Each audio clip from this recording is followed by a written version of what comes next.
Okay, we'd now like to welcome Mr. Bill Gillespie of Bennett Graphics fame on. Bill, can you hear us okay? I can hear you. Okay, we can't see you yet, Bill. All right. I'm restarting the video now. There you go. Can you see me? There he is. We can. Did I scare anybody? Not yet. I scared my family, so I could have scared you guys. Really appreciate you coming on, Bill.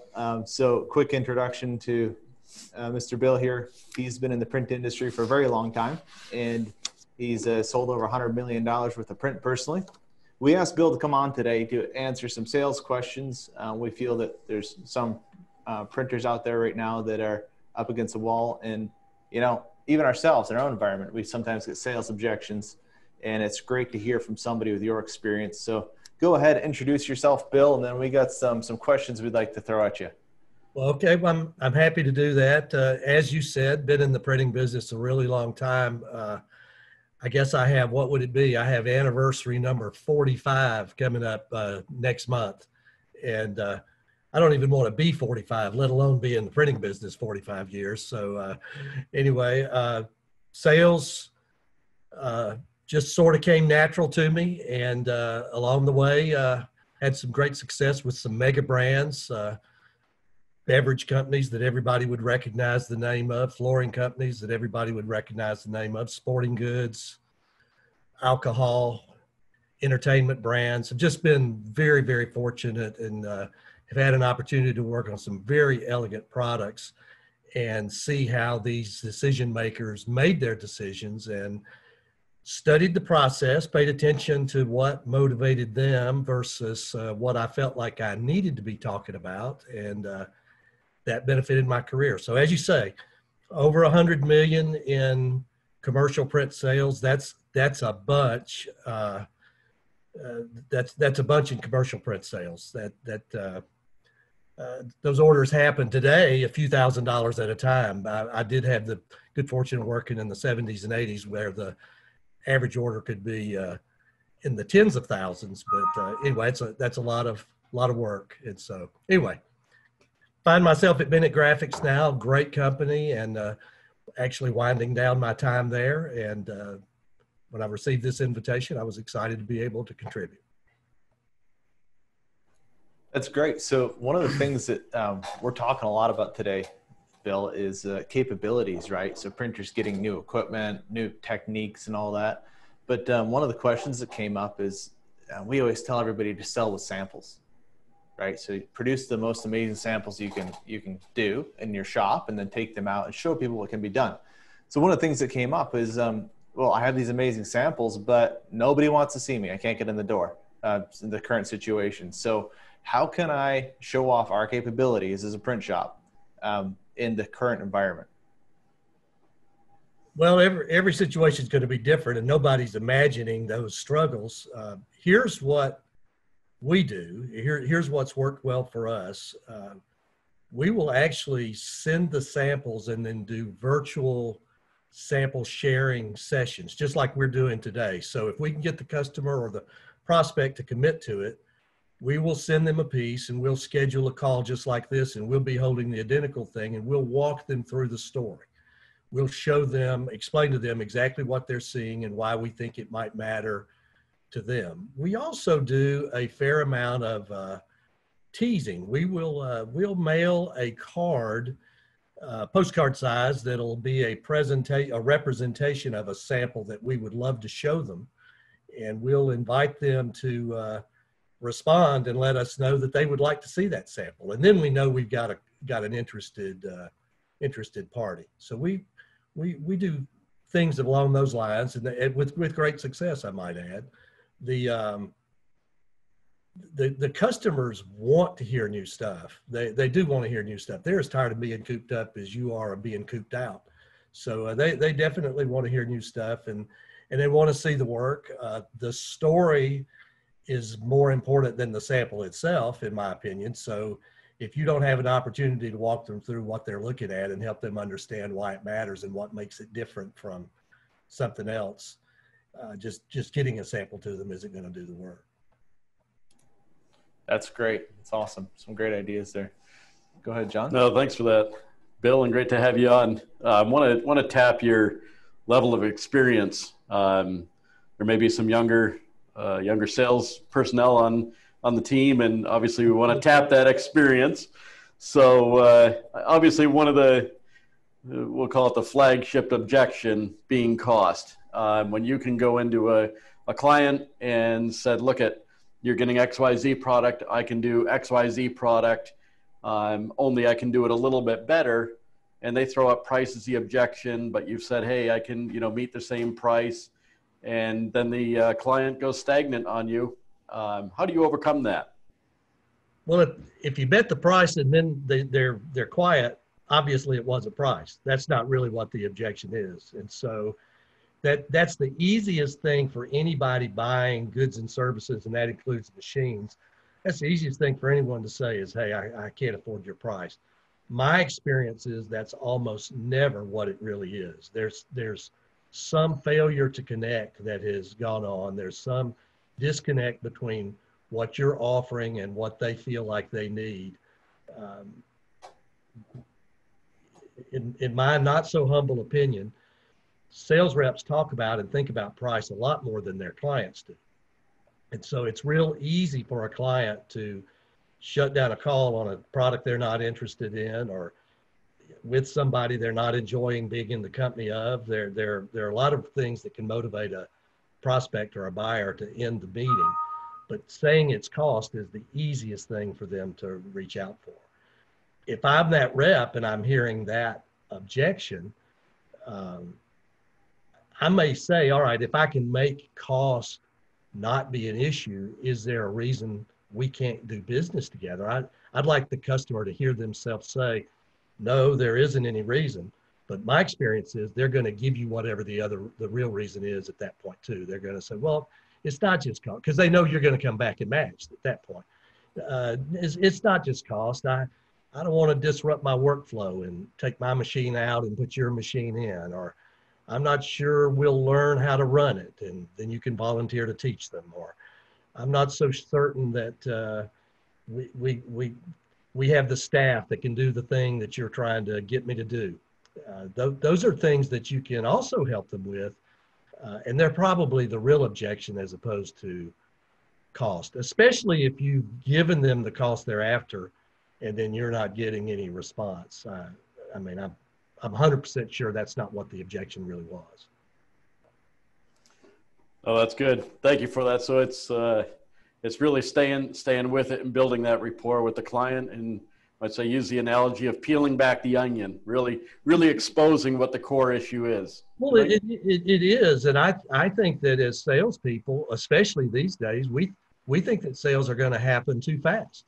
I think there's undue pressure that we apply to ourselves. And I think management doesn't have an expectation that's exactly right. And so we think things are going to happen faster than maybe they have a right to, especially on a big ticket sale. So I think that what should be the focus in every meeting is, have I moved the needle forward? It's just like dating. It can't go any faster than the slowest person in the relationship. So have I moved things forward? Have I made the argument for my device or for my product or my service more compelling than it was when I came in the room? And I would always leave the room, if possible, with a commitment that you're coming back. Some sort of appointment or agreement that I'm coming back to show a new thing, or I'm coming back to show a new sample, or I'm coming back with new data, or whatever it is that keeps that ball in the air so that you're continuing to have a chance to score points. So, Bill, you shared with me a bunch of really interesting stories leading up to this event, but one of them that stuck out was how you asked for help from a brand owner on how to become the partner that they want. Would you care sharing that story with us? I think that's an important one. I don't mind. And that was an internationally known soft drink company. I would argue or suggest that there isn't anybody watching or anybody present today that hasn't had one of their beverages at some point in their life. This was a number of years ago, and I found myself in an opportunity to sit in front of one of these guys, and he was a real printing expert. He had graduated from a college with a printing degree.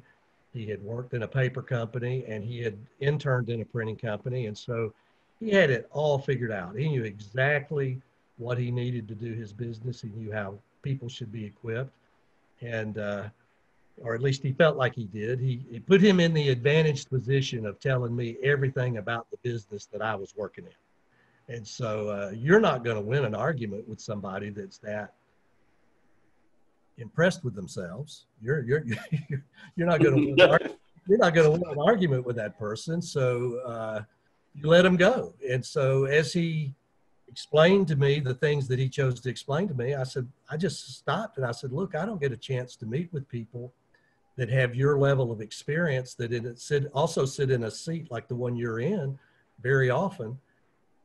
If you could design a commercial printing company, which is my business, if you could design a commercial printing company that would be perfect to do business with you along the lines of the things you buy, what would that company look like?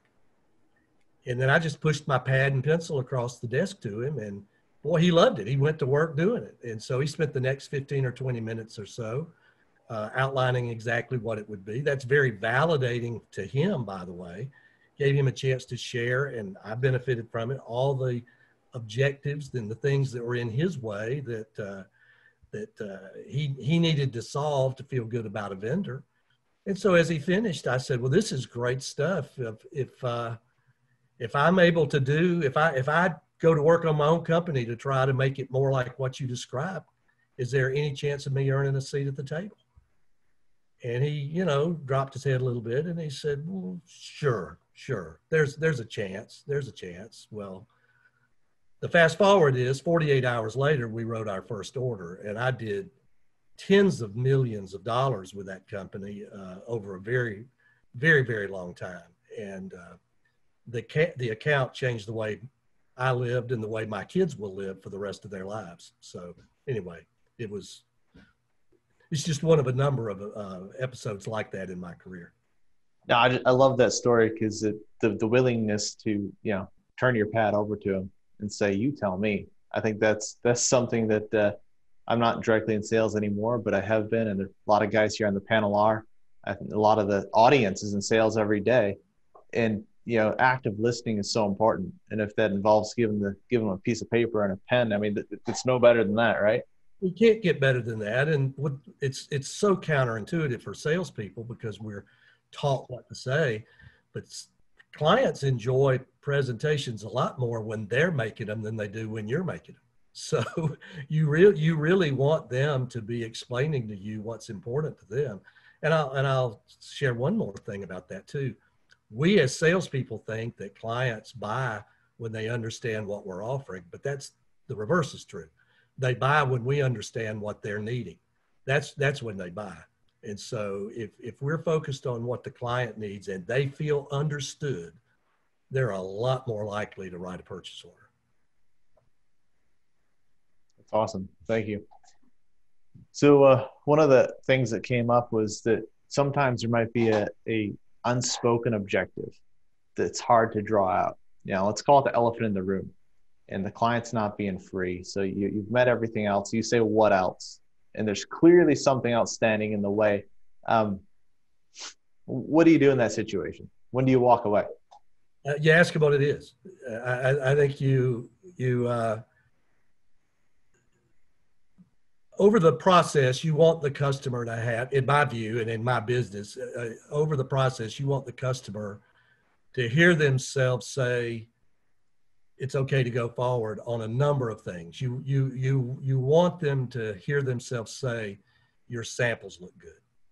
You want them to hear themselves say, I like you personally. I trust you. You want them to hear themselves say, I trust your company that you work for. It seems solid. You want them to hear themselves say, I'm okay with what the cost of your product is. And if they've heard themselves say all of those things, then the next thing is, well, is there any reason why we can't do business? And so that's really the elephant in the room. So wherever you are in that process and you're feeling this unspoken objection, just ask the client, just say, hey, how are we doing? Do you like the things I'm sharing? Do they sound relevant to your business?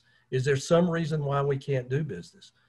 And if the client says they're not ready, what salespeople tend to do right then is we double down on our product. We double down on our product and how good it is, and our services and the benefits and what this will mean to you. And that's really the opposite of what we should do, in my opinion. What we should be doing is doubling down on what's in the way. And we should ask them to tell us what's causing you to hesitate.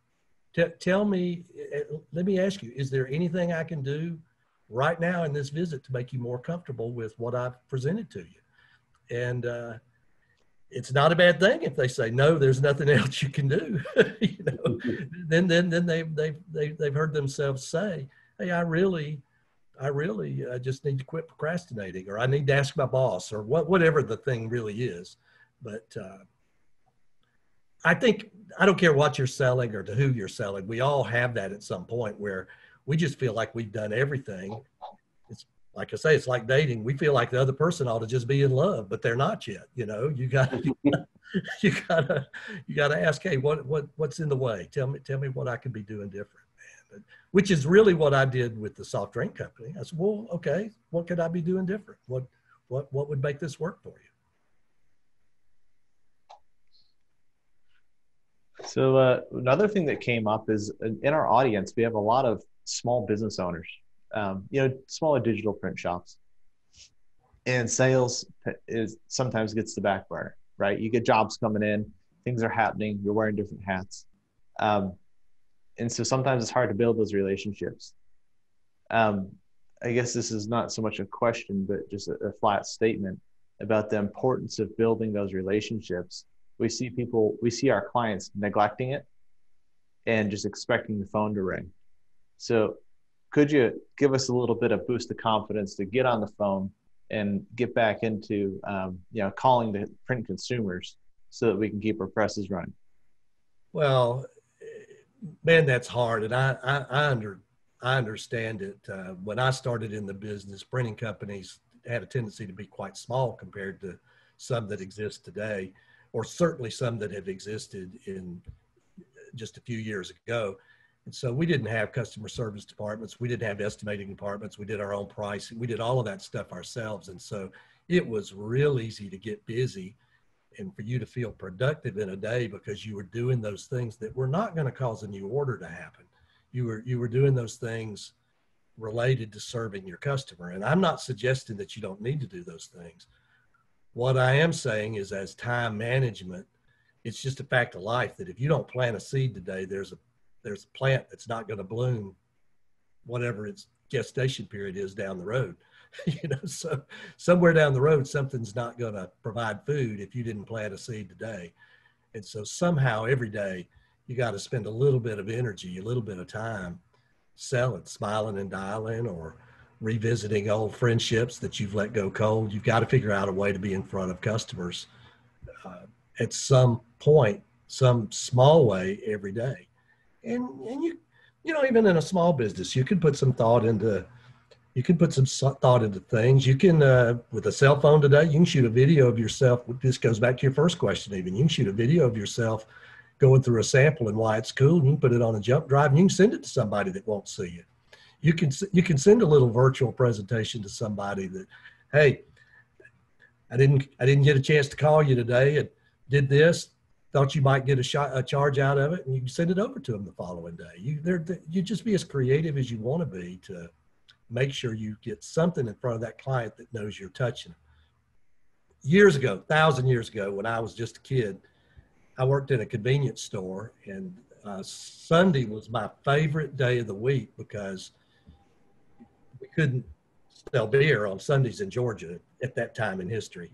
And I'm from the state of Georgia. And so I could run the cash register. Sunday was the only day I could run the cash register because I was underage and I could run the cash register because we didn't sell beer on that day. And so, customer would walk up and they'd lay their bread and their eggs and whatever down. And I just, reach over and hit the keys, And so after the customer left, the boss says, every time you ring up something, I want you to reach over and touch it.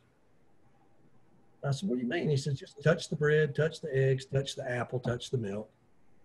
And I said, well, why? And he says, it associates trust between the customer and that thing you just did with the cash register.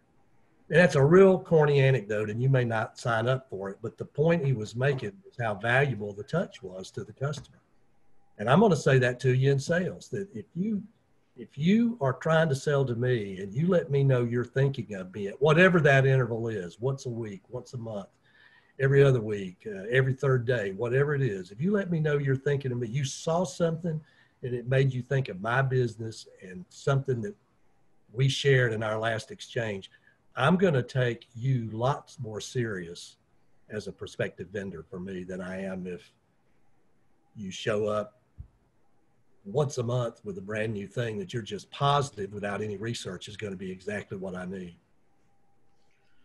Well, that's incredible, Bill. Really appreciate sharing that. We have one question that's just come in here, and it's what is the best way to get new clients in your opinion? We have tried email blasting, postcards, referrals, phone calls. It's not easy to get customers. Tap in your experience once again. It is not easy to get customers, but you have to be fair with the process. For me, now I'm in print, I cannot imagine trying to sell print with an email blast because I'm telling everybody email blasts don't work, that they need direct mail. So I can't imagine using that as a tool. I laugh when I get them every day. I get a half a dozen every day, and I just opt out of every one of them because, bless their hearts, that person's not thinking about the business I'm in when they sent me something. So I think that what you have to do is you have to know that it's a dating process. If I said to you, if we were in a bar and I said to you, I want you, and these don't even exist anymore, so that's how dated this anecdote is. If I said, I want you to go over there to that phone booth, doesn't exist. I want you to grab that phone book, doesn't exist. I want you to reach in that book and turn to any page. I want you to find somebody that you'd like to date. I want you to call them on the phone, get a date with them, and see them tonight, and then go home with them. You'd think that was the most ridiculous thing in the world, and it would be. But we do that in sales all the time. We think, well, I mailed a postcard. Why didn't I get a call? I sent an email. Why don't I have an order? It's a process. So what I would tell you to do is look at your existing clients that you are enjoying. They have something in common. Pay attention to what you personally enjoy. Is it gaming? Is it fundraising? Is it nonprofits? What does your portfolio look like? That's the area you're an expert in, whether you know it or not. And then look for others like that, identify others like that in a certain marketplace, and then communicate to them. If it's me, I send I phone call. If I can't get them on the phone, then I send very personal notes. And I may put a sample in the package, say, hey, I did this for brand X, your brand Y. I had an idea you might have the same kind of needs these guys do. And that's personal. And that's going to make a lot more difference to me as a receiver than an email blast or a mass mailed postcard. I'm not saying I don't want a mass mailed postcard because you may show me something unique, but I'm saying to get me to really feel engaged, send me a personal note. So take a minute and send me a personal note. And just say, hey, Bill Gillespie, I know this about you based on what I see on social media or whatever. I know this about you and about your business. And I feel like you might be interested in this machine I've got to sell or this device, this service that I've got that feels to me like it might fit your business. To me, that's the thing that you should do. And then be patient with the process. You're trying to get a first appointment. Then if you get a first appointment, you're trying to get a second appointment, not an order in the first appointment. You're trying to get a second appointment, then a third appointment. And eventually the business is going to start. That's my sermon anyway. No, that's good. That's excellent. So that was chatted in from Michael Tan. So hopefully that answered your question there, Michael. How about our north panel up there? You got anything for Mr. Bill? I'm just thinking, Mr. Bill, that we have this current pandemic that we're in the middle of right now, and there's a lot of our clients are definitely feeling the stress of it, the strain of customers being shut down and that sort of thing. What do you suggest in creative ways that they can go out and get added market share currently. We see it as a great opportunity to increase market share. What is there in your mind? What can be done currently to make themselves more applicable to their customers? Well, I think that difficult times like we're in put every established relationship at risk. I mean, if I'm the guy at that brand, my business is being affected too, and I'm under pressure to find better solutions. I'm under pressure to manage the same activities with less money, or to manage fewer activities and make the revenue that they generate be enough to keep the doors open. I've got a very unique set of problems that I don't always have going on right now. And so I think that puts the potential client in a position where he's possibly available to hear from a wide variety of people that he wouldn't typically entertain visits from. Now that's counterintuitive, but that's been my experience. So what that means to us as salespeople is I think we very aggressively try to reach out to those brands that we want to do business with. And nothing that we've talked about before earlier in this session is set aside by this. You know, you're gonna have to think, all right, I want to talk to brand Y and I want to get myself added to their portfolio of vendors. What do I know about brand Y? What would I say to brand Y if I was sitting right in front of them? Let me say that in a note. What do I know about brand Y and what they might value? Let me send them a sample like that. Let me give them an example of how I've solved a problem for somebody like them somewhere else. Those are the kinds of things that you want to, in my view, share with that prospect and understand that it is going to take time. It is a process that you're going through, and you have to be fair with yourself looking at the process and where you are in it. A number of years ago, when I went to work at Bennett Graphics, actually, we had a sales rep that had come from a marketing services company, and now he was selling print. And he, to me, was the perfect profile to be a very successful print sales rep. Unfortunately, he was not. And, you know, I called him into my office and I said, gosh, you're the perfect profile for the guy that ought to be mega successful here. And he says, no. He says, print's very different than what I come from. He says, this is a business all about money. It's all about counting. It's all about this. Well, I explained to him that every business is. He just didn't realize it yet.